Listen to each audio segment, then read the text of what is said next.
A educação para jovens e adultos é uma modalidade de ensino da rede pública do Brasil, cujo objetivo é desenvolver o ensino básico com qualidade para as pessoas que não puderam completá-lo na idade própria, sejam elas jovens, adultos ou idosos. Essa modalidade permite que os alunos que por ela optarem possam concluir seus estudos em seu próprio ritmo, possibilitando sua qualificação para conseguir melhores oportunidades no mercado de trabalho. Anteriormente, a EJA era conhecida como supletivo. Hoje, o programa é dividido em etapas, com abrangência do ensino fundamental ao ensino médio. A EJA é ofertada tanto no ensino presencial como à distância, com o objetivo principal de democratizar o ensino na rede pública do Brasil. Na modalidade presencial, a dinâmica é similar ao modelo tradicional das escolas. Os alunos precisam frequentar as aulas de segunda a sexta durante 4 horas por dia, o que pode ser uma dificuldade para alguns alunos, mesmo sendo essa modalidade oferecida também durante a noite. Uma modalidade ainda rara, mas muito bem desenvolvida em apenas 2 estados brasileiros, sendo um deles o Ceará, é o semipresencial, onde o aluno leva o material de estudo para casa e ao longo do curso pode tirar dúvidas com professores em diversos horários, fazendo uma prova ao fim de cada módulo. O ensino de jovens e adultos no Brasil caracteriza-se como uma proposta pedagógica flexível que considera as diferenças individuais e os conhecimentos informais dos estudantes, adquiridos a partir das vivências diárias e no mundo do trabalho. A EJA é um compromisso a ser realizado na aquisição de conhecimentos até então obstaculizados por uma sociedade onde sobreviver esmaga a igualdade e a liberdade. Em suas responsabilidades, a EJA deve levar em conta o perfil dos educandos, seu ritmo de aprendizado e outras especificidades, além de garantir o cumprimento de suas funções, que são a função reparadora, função equalizadora e função qualificadora. A função reparadora refere-se ao reconhecimento da igualdade ontológica de todo e qualquer ser humano de ter acesso a um bem real, social e simbolicamente importante, sem se confundir a noção de reparação com a de suprimento, pois aqui há de fato a reparação de um prejuízo do cidadão, independente do motivo que o levou a não conseguir concluir seus estudos em idade apropriada, levando o aluno à entrada no circuito de direitos civis através da restauração de direito negado e o direito a uma escola de qualidade. A função equalizadora relaciona-se à igualdade de oportunidades, que possibilite oferecer aos indivíduos que não puderam concluir seus estudos novas inserções no mundo de trabalho, na vida social, nos espaços das estéticas e nos canais de participação. A função qualificadora refere-se à educação permanente, com base no caráter incompleto do ser humano, cujo potencial de desenvolvimento e de adequação pode se atualizar em quadros escolares ou não escolares. Mais que uma função, a função qualificadora é o próprio sentido da educação de jovens e adultos. Ela é um apelo para uma educação permanente e criação de uma sociedade educada para o universalismo, solidariedade, igualdade e diversidade. A proposta pedagógica da EJA visa desenvolver e constituir conhecimentos, habilidades, competências e valores que transcendam os espaços formais da escolaridade e conduzam à realização de si e ao reconhecimento do outro como sujeito. Considera que a educação abrange os processos formativos que se desenvolvem na vida familiar, na convivência humana, no trabalho, nos movimentos sociais, nas organizações da sociedade civil e nas manifestações culturais. A EJA se divide em EJA Ensino Fundamental e EJA Ensino Médio. A EJA Ensino Fundamental é destinada a jovens a partir de 15 anos que não completaram a etapa entre o primeiro e o 9º ano. Ela tem duração média de 2 anos para a conclusão.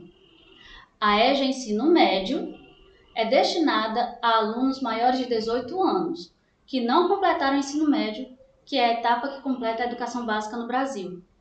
Ao concluir esta etapa, o aluno está preparado para realizar provas de vestibular e Enem para ingressar em universidades.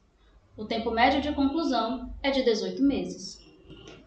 A certificação da EJA era chamada, até alguns anos atrás, de exame supletivo.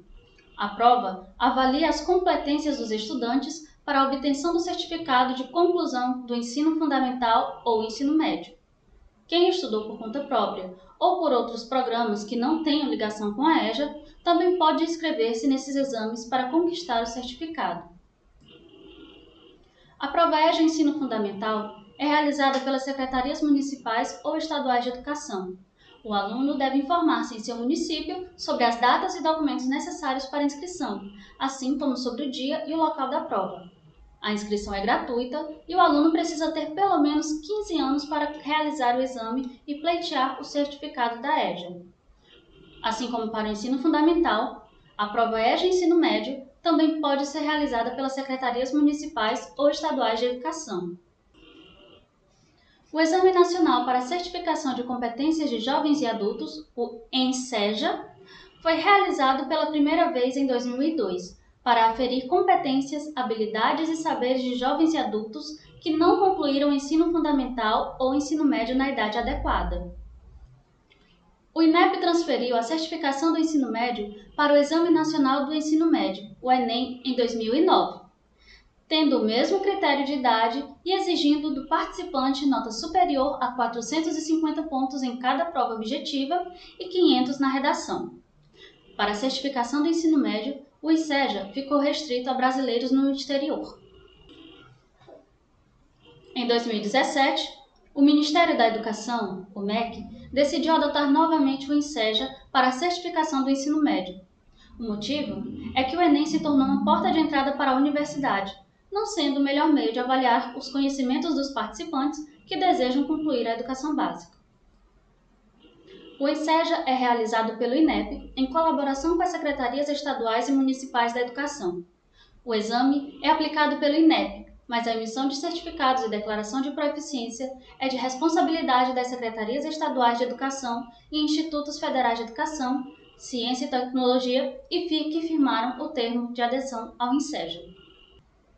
São finalidades do ENSEJA: construir uma referência nacional de autoavaliação para jovens e adultos por meio da avaliação de competências, habilidades e saberes adquiridos em processo escolar ou extraescolar, estruturar uma avaliação direcionada a jovens e adultos que sirva às secretarias de educação para que estabeleçam o processo de certificação dos participantes em nível de conclusão do ensino fundamental ou ensino médio por meio da utilização dos resultados do exame, oferecer uma avaliação para fins de correção do fluxo escolar, construir, consolidar e divulgar seus resultados para que se possam ser utilizados na melhoria da qualidade na oferta da educação de jovens e adultos e no processo de certificação, construir parâmetros para a autoavaliação do participante, visando a continuidade de sua formação e sua inserção no mundo de trabalho e, por fim, possibilitar o desenvolvimento de estudos e indicadores sobre a educação brasileira.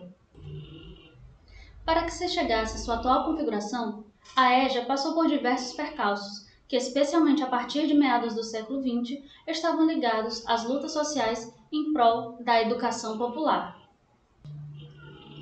De acordo com Paulo Freire, a educação de adultos, virando educação popular, tornou-se mais abrangente. Certos programas, como alfabetização, educação de base em profissionalização ou em saúde primária, são apenas uma parte do trabalho mais amplo que se sugere quando se fala em educação popular. Educadores e grupos populares descobriram que educação popular é, sobretudo, o processo permanente de refletir a militância, refletir, portanto, a sua capacidade de mobilizar em direção a objetivos próprios.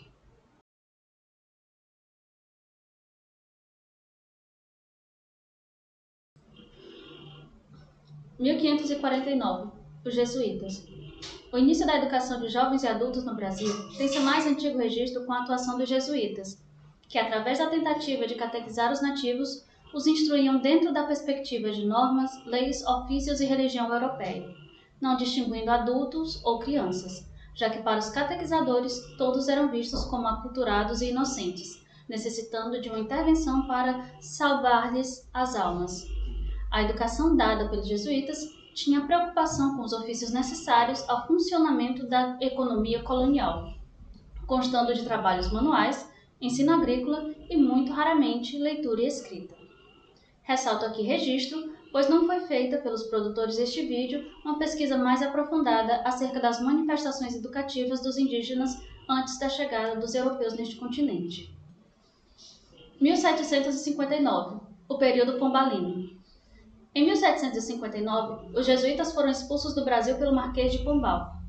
Nessa época, todo o sistema de ensino do Brasil era jesuítico, e esta expulsão provocou um hiato educacional, inaugurando a divisão da educação por classes.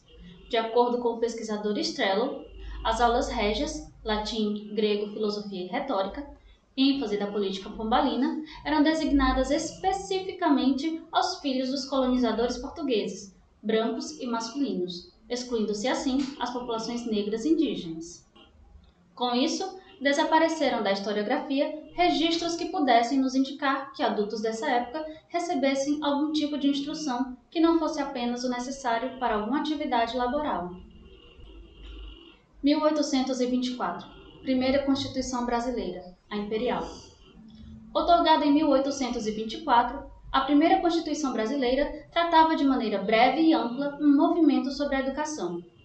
De acordo com o artigo 179 da Constituição Imperial Brasileira de 1824, a inviolabilidade dos direitos civis e políticos dos cidadãos brasileiros, que tem por base a liberdade, a segurança individual e a propriedade, é garantida pela Constituição do Império da seguinte maneira. Inciso 32. A instrução primária e gratuita a todos os cidadãos. Inciso 33.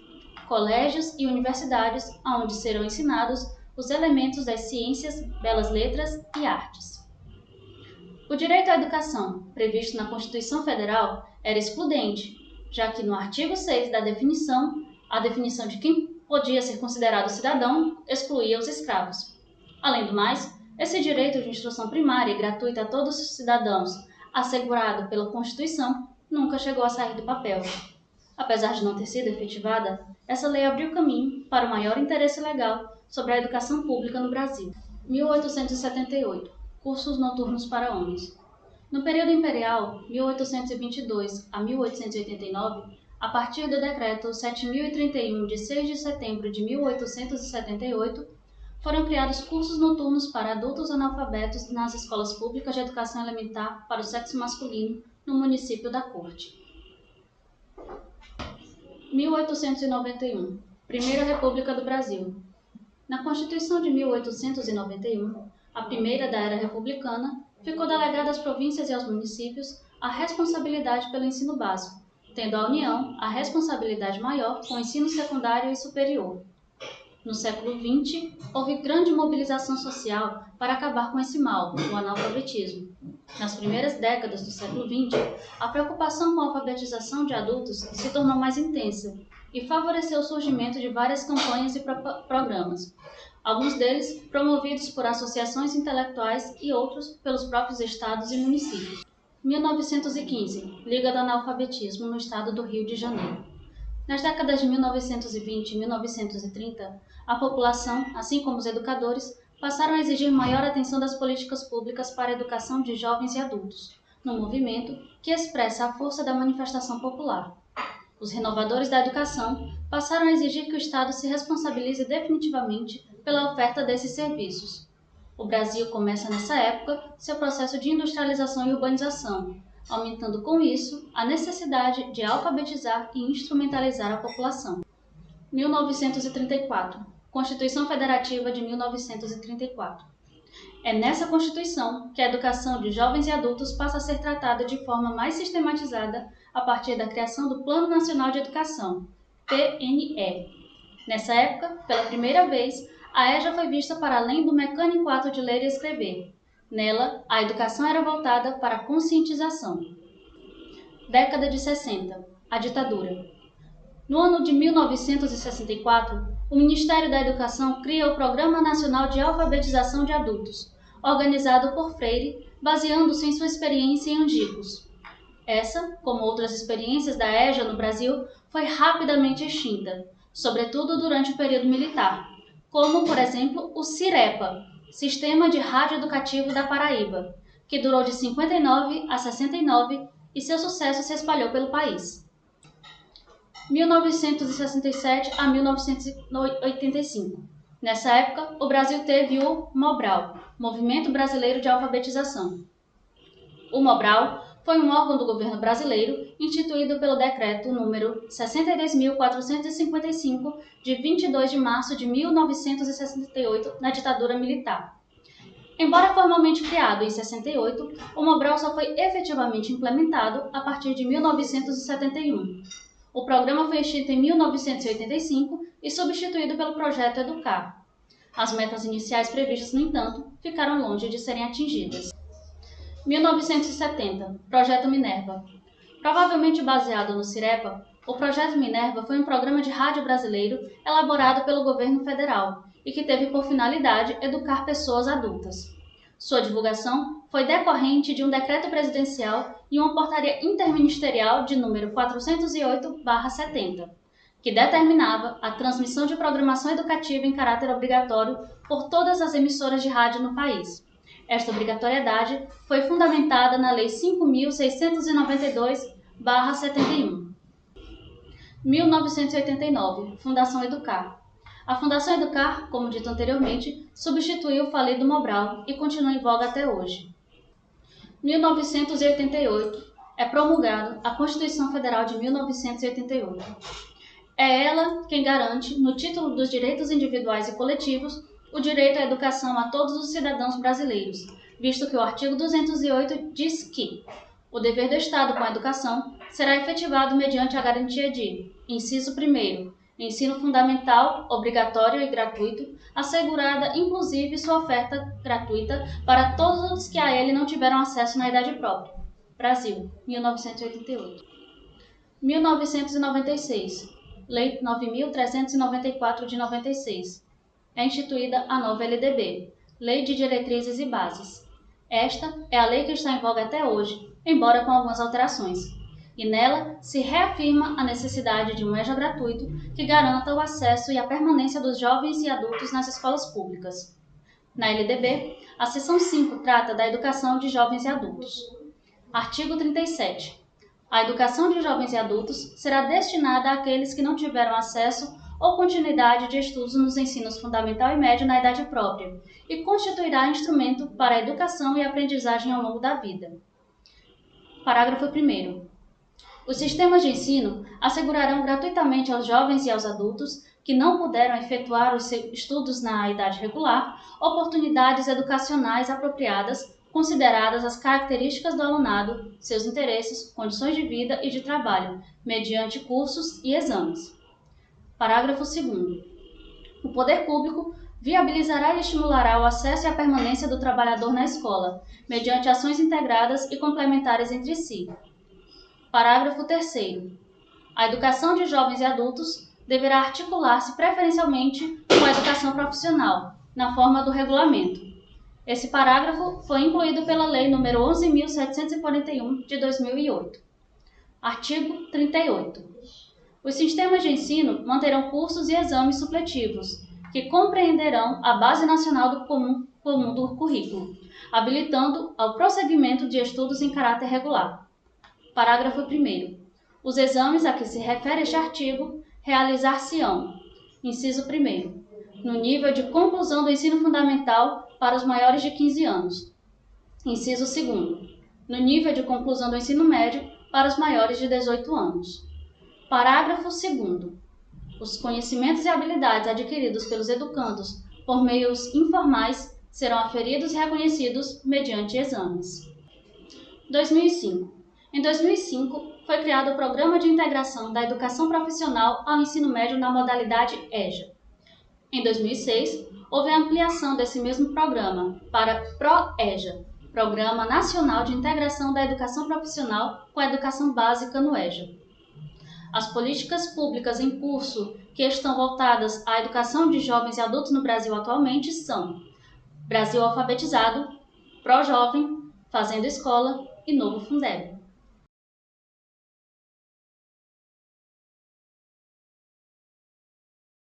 A educação de jovens e adultos é formada por uma população de trabalhadores e estudantes compostos por jovens, adultos e idosos, maioria negra e com histórico de vulnerabilização social, que precisou interromper os estudos para trabalhar, cuidar da família, exercer a maternância, ajudar no sustento de casa, dentre inúmeras outras situações dificultadoras. A pandemia do novo coronavírus vem se somar a essa desigualdade social que perpassa os sujeitos da EJA, traçando um quadro que os deixa ainda mais invisibilizados. Grande parte desses sujeitos é composta por idosos, o que contribui para as dificuldades com acesso às aulas online pela falta de equipamentos e habilidade de manejá-los. Além da dificuldade de aquisição de internet, que dá acesso às aulas, o que demanda tempo e depender da ajuda de terceiros. Um dos aspectos positivos da EJA, além do acesso à educação, são os encontros diários dos educandos e educandas, o que constitui um fator importante no que se refere ao convívio e interação social. O que se percebe é que para os sujeitos mais jovens, o tempo é imprescindível, visando cumprir os anos necessários para concluírem a educação básica, enquanto que para os sujeitos mais idosos, além do interesse em aprender, vão em busca de outro bem precioso, o convívio com seus pares. Esta questão se justifica porque muitos deles vivem sozinhos ou em companhias de parentes mais jovens que trabalham durante todo o dia, o que impossibilita a interação plena. Essa interação com os colegas e professores é muito importante para esses sujeitos, pois constitui um escape da solidão e da rotina em casa. Nesse sentido, a escola é vista como um território de construção de identidades, mesmo se tratando de diferentes convivências etárias. Com suas normas institucionais e funcionais, com reflexos em nossa sociedade, a instituição absorve esses sujeitos sociais, políticos e culturais, que tentam se adequar a ela e, ao mesmo tempo, levam para dentro desse espaço as suas culturas, os anseios e as expectativas com relação à educação. Esses sujeitos estão dialogando com e na escola, e esta também precisa estar aberta a essa troca de conhecimento. De acordo com o site Agência Brasil, a educação de jovens e adultos registrou uma queda de matrícula de 8,3% em relação ao ano anterior, contando com apenas 3 milhões de matrículas em 2020. Há uma nova modalidade, chamada Nova EJA, em parceria com o SESI, que, apesar de voltada para os trabalhadores da indústria, ela está disponível para a população em geral. Atualmente, foi adotada por 22 estados, e o número de matrículas nesse novo sistema vem crescendo, tendo saltado de 6,8 mil alunos em 2017 para 36,7 mil em 2020. Eu e Miguel, autoras desse vídeo, temos nossa história pessoal vinculada ao SEJA Paulo Freire, que nos acolheu antes de ingressarmos na UFC. Agradecemos ao pessoal de lá que concordou em ceder a entrevista, mesmo no meio de uma pandemia, e nos ajudou a esclarecer dúvidas antigas acerca de algumas modalidades do ensino do referido Centro de Educação de Jovens e Adultos, que é apenas semipresencial. Fizemos uma entrevista com o professor Franzé, do SEJA Paulo Freire. Nessa entrevista, que foi feita apenas por áudio, ele nos relatou que as principais dificuldades enfrentadas durante o período da pandemia eram a falta de equipamentos adequados para os professores, que por vezes tinham problemas com o celular, já que a maioria esmagadora dos alunos preferiam, ou só sabiam, usar o WhatsApp para enviar tarefas, avaliações, documentos, entre outros. Devido a isso, a memória dos celulares acabava se enchendo e os arquivos não podiam ser apagados, já que eram os únicos registros que tinham desses alunos. Dentro dessa entrevista, o professor nos contou um pouco sobre a história do SEJA e as histórias sobre as dificuldades enfrentadas por vários alunos que por lá passaram, e nos cedeu um folheto que é distribuído aos alunos, contendo orientações de estudo, orientações para o uso do material, informações sobre as avaliações e atividades, as divisões por áreas e séries, horários de funcionamento e etc. Fiquem agora com alguns trechos da entrevista com o professor Franzé, do SEJA Paulo Freire. O Estado ofereceu uma modalidade presencial, certo? De educação de jovens e adultos, para o fundamental chamado TAF, que é TAF, Tempo de Avançar Fundamental, e o TAM, que é TAM, Tempo de Avançar Médio. E como eu estava dizendo já na outra sala, divide por área de conhecimento, módulos, certo? Então, digamos assim, no primeiro, sendo um ano e meio, 3 semestres. Um semestre para uma área de conhecimento, outro para outra. Nesse caso, os alunos tinham que assumir esse compromisso de percorrer Um ano e meio, no caso aí as 3 áreas. Se corresse o risco de dizer assim, não, eu só vou fazer esse semestre, não porque, digamos assim, deliberasse, mas porque a educação de jovens adultos, exatamente, a educação de jovens adultos, ela é muito marcada por outras atividades que cercam os alunos, sobretudo o mercado de trabalho e família. E as mulheres mais ainda, só fechar esse raciocínio. Então, mulheres mais ainda, né? Uma série de coisas na nossa cultura, que aqui sobre exatamente, trabalho, menino, tudo isso aí, cuidado. Então, faz com que muitas mulheres saiam. Por outro lado, que não é contraditório, a maior frequência, né, seja na matrícula, seja na assiduidade de aula, é de mulheres. Somente os SEJAs, que são 9 em Fortaleza, um em Calcaia, né, que trabalham essa modalidade sem presença. Aliás, estava fazendo um trabalho, nós estávamos montando aqui o PPP, e eu fiz uma pesquisa, eu encontrei somente no Paraná, inclusive do Brasil, né?